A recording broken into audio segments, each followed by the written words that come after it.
mulanya nggak punya mobil dinas kok. Jadi buat saya mau pakai mobil dinas atau tidak sama aja. Yang penting fungsi dari tugas yang diberikan oleh negara tetap bisa kita laksanakan.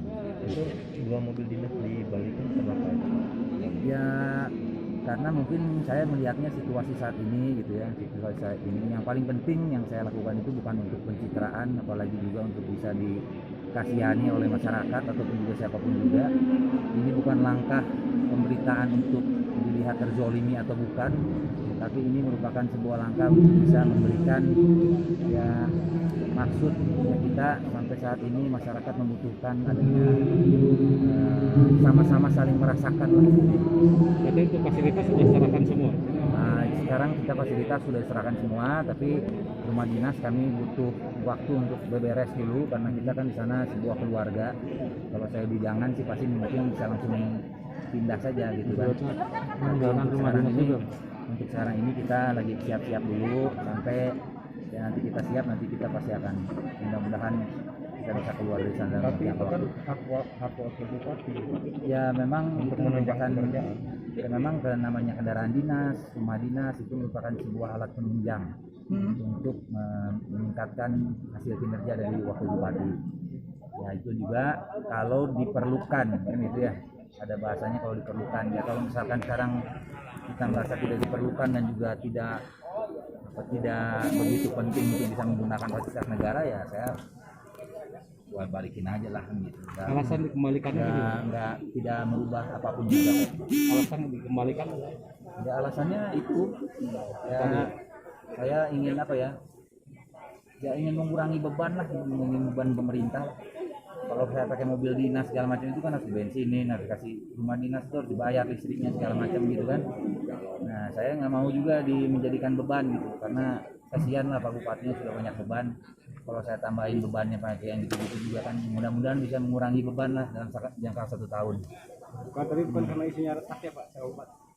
Ya kalau dilihat retak atau tidaknya Pak Bupatinya sendiri menjawab nggak ada masalah kan, berarti nggak ada masalah. Berarti tidak ada konflik Pak.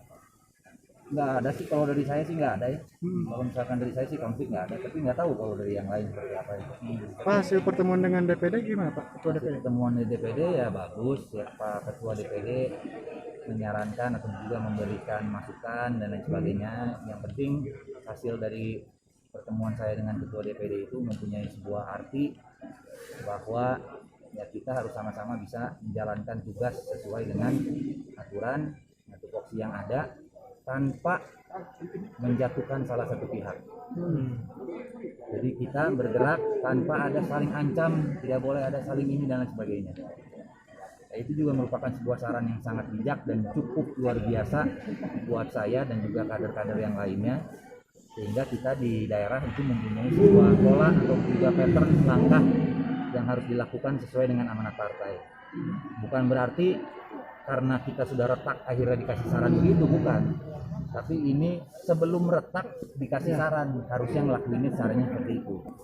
Jadi untuk mencegah adanya keretakan hubungan rumah tangga, jadi kita diberikan salah satu saran wejangan-wejangan dari orang tua lah. Ya alhamdulillah, mudah-mudahan kita bisa laksanakan. Kalau dari saya sih hal yang seperti itu bisa dilaksanakan. Mudah-mudahan di pihak yang lain juga bisa. Selama ini Wabub merasa dilibatkan nggak Pak dalam pengambilan kebijakan oleh pimpinan tertinggi atau gimana? Ya kalau dilibatkan, istilah kata apa ya kasarnya, kalau dilibatkan atau enggak, saya nggak perlu nunggu dilibatkan, saya akan melibatkan diri sendiri sesuai dengan tupoksi saya.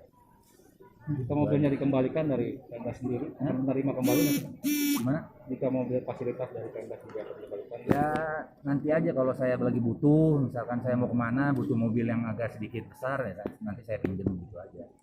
Kalau untuk dikembalikan segala macam ya nanti juga istilah kata kalau memang kita mengakhiri masa jabat juga itu mungkin bisa menjadi hak KDD buat kita, sama aja. Dititipin aja biar kilometernya nggak tinggi lah gitu. Ini bukan juga katanya ada isu untuk 2024. Ya 2024 sekarang begini ya, 2024 itu satu masa yang masih sangat panjang, dan sebelum pemilihan itu kita akan libur dulu 1 tahun. Jadi semuanya akan dikembalikan kepada masyarakat. terlepas dari pemilihan siapa yang akan maju dan tidak, saya sendiri juga belum tentu maju, gitu kan? Saya belum tentu maju, siapapun juga belum tentu maju, karena waktu untuk penentuan calon itu kan belum waktunya. Jadi marilah sekarang jangan terlalu terfokus kepada siapa yang mau maju dan tidak, gitu. Silakan lakukan langkah-langkah untuk bisa mendekatkan diri dengan masyarakat, tapi ini harus dilakukan dengan secara komitmen yang jelas. Jangan sampai politik itu dijadikan lahan pekerjaan buat kita. Ya. Politik itu harus dijadikan langkah pengabdian buat kita. Jangan jadi pekerjaan. Kalau pekerjaan nggak akan mau lepas-lepas kan gitu. Tapi kalau pengabdian di saat kita sudah melakukan sesuatu dan masyarakat sudah melakukan dan juga merasa puas, ya kita harus sudah dan itu ada masa periodisasinya kan gitu. Ya, periodisasi kita 2023 sudah selesai. Itulah masa politik kita. Dan saat yang kemarin kita sampaikan bahwa untuk bisa melayani masyarakat itu bukan hanya pada waktu kampanye saja. Justru pada saat sudah diberikan amanah itu kita lakukan pendekatan. Sudah nggak zamannya lagi pencitraan lagi kalau sudah terpilih. Kalau sudah terpilih kita melakukan pencitraan berarti nggak selesai-selesai dong kampanyenya.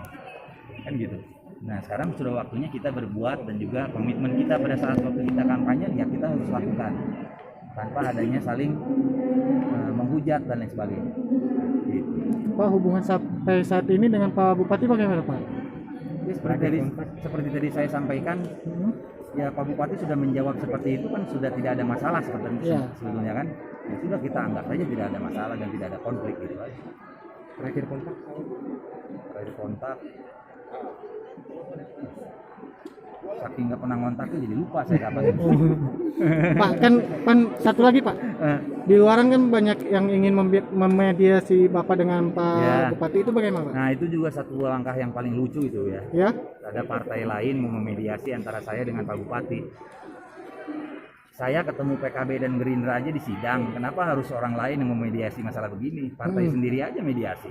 Ya. Gitu. Kalau misalkan memang kita punya langkah-langkah konkret untuk bisa mempersatukan lagi, misalkan ini kita masih sama-sama nih gitu ya. Anggapan orang aja ini. Anggapan orang aja kita kenapa-napa. Kalau misalkan kita kenapa-napa, kenapa harus partai lain yang mempunyai inisiatif untuk bisa memediasi? Gitu. Beliau juga sebagai ketua DPC panggil aja, susahnya apa? Gitu kan? Iya, iya. Susahnya apa, tinggal panggil, nggak perlu ada mediasi partai segala, nggak perlu kita laporan ke DPP segala, panggil aja, apa susahnya sih? Wabub, kenapa lu sampai begini-begini? Kenapa emang nggak bisa apa yang harus disiapin, apa yang harus dikerjain? Kan bisa. Gitu kan? Jangan menganggap sebagai, kalaupun memang disampaikan bupati dan wakil bupati itu bukan atasan dan bawahan, tapi tetap saja mau gimana pun juga bupati itu bisa manggil siapapun juga, termasuk wakilnya. Ada apa nih kok sampai bisa begini, misalkan gitu. Mau buat apa sampai keluar dari rumah dinas atau juga mengembalikan aset dari Pemda, kenapa? Bisa dipanggil kok. Beliau menyampaikan itu sendiri di jawabannya di media kan. Kalau ada apa-apa kenapa nggak disampaikan aja? Ya sama aja, tinggal panggil aja kok sayanya, selesai. Sampai saat ini belum ada Pak? Belum, alhamdulillah. Berarti belum konflik makam Bojong. Ya kalau masalah konflik di Bojong itu juga ya itu juga apa ya, istilah kata sebuah pembelajaran buat kita semua, bahwa kita mempunyai sebuah kegiatan ya, kalau ginilah masyarakat pasti senang lah didatangin sama Pak Bupati gitu kan. Ya saya juga nggak tahu kalau tadinya masyarakat itu mengundang Bupati duluan atau saya duluan, saya nggak tahu. Yang saya tahu itu hari Minggu jam 9 saya diundang ke Desa Bojong untuk membuka salah satu fasilitas yang akan dibuka oleh Desa Bojong. Nah, begitu kita mau ke sana, tiba-tiba ada kabar bahwa Pak Bupatinya yang mau menghadir ke sana. Ya udah, saya sebagai wakil juga punya tahu diri, saya juga etika. Kalau Pak Bupatinya mau ke sana, masa saya memaksa ke sana? Ya udah, saya anggap aja itu adalah kegiatan yang dilakukan untuk mengundang Pak Bupati, gitu aja. Nggak ada masalah. Kenapa nggak ke bareng-bareng Pak?